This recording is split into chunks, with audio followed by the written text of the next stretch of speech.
अंतरिक्ष में पहुंचने के लिए हमें धरती के कितने किलोमीटर ऊंचे तक जाना होगा, या कहें कि अंतरिक्ष कहां से शुरू होता है।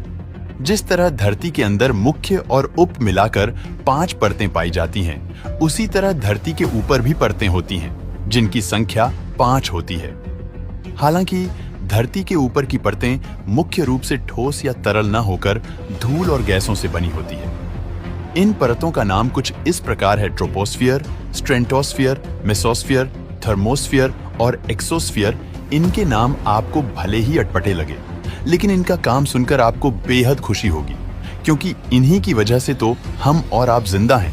धरती से लेकर ऊपर 12 किलोमीटर तक के क्षेत्र को ट्रोपोस्फियर यानी क्षोभमंडल कहते हैं। ट्रोपोस का मतलब है बदलाव, और सच कहें तो यहाँ बदलाव ही बदलाव है। मौसम बदलता है, बादल बनते हैं, बारिश होती है, तूफान उठते हैं, और कभी कभी इंद्रधनुष भी यहीं से झांकता है। यही वह परत है जहां बादल तैरते हैं और बारिश बरसती है।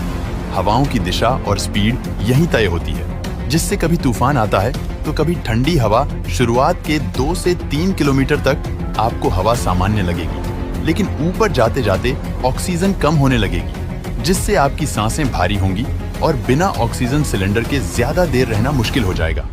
इस परत के 10 किलोमीटर की ऊंचाई पर ही सामान्यतया हवाई जहाज उड़ते हैं। यहाँ इतनी ठंड और प्रेशर की कमी होती है कि इंसान को अगर बिना किसी उपकरण के छोड़ दिया जाए तो वह सीधा बेहोश हो जाएगा। धरती की 90% गैसें जैसे ऑक्सीजन और नाइट्रोजन वगैरह इसी परत में कैद हैं। अगर ट्रोपोस्फियर नहीं होता तो धरती पर मौसम नहीं होता, न बारिश, न बादल, न तूफान जैसे बुध, और हमारे चांद के पास कोई ट्रोपोस्फियर परत नहीं है, इसीलिए तो वहां न बारिश होती है, न ही कोई ऑक्सीजन होता है। अब अगली परत के बारे में जान लेते हैं, जिसका नाम स्ट्रेटोस्फियर यानी समताप मंडल है।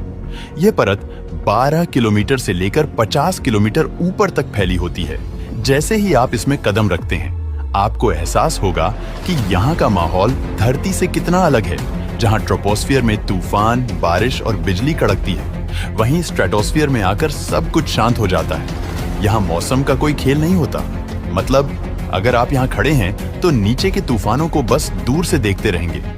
इस परत में हमारी ओजोन लेयर मौजूद है, जो सूरज से आने वाली खतरनाक अल्ट्रावायलेट किरणों को रोकती है।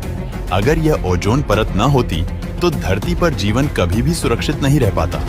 यहाँ पहुंचकर ऐसा लगता है जैसे आप इंसानों की सुरक्षा करने वाली एक जादुई ढाल के सामने खड़े हैं। कई बड़े जेट विमान और सुपरसोनिक प्लेन इस परत में भी उड़ते हैं, क्योंकि यहाँ हवा बहुत स्थिर है और मौसम की गड़बड़ी भी नहीं होती है, जिससे उड़ान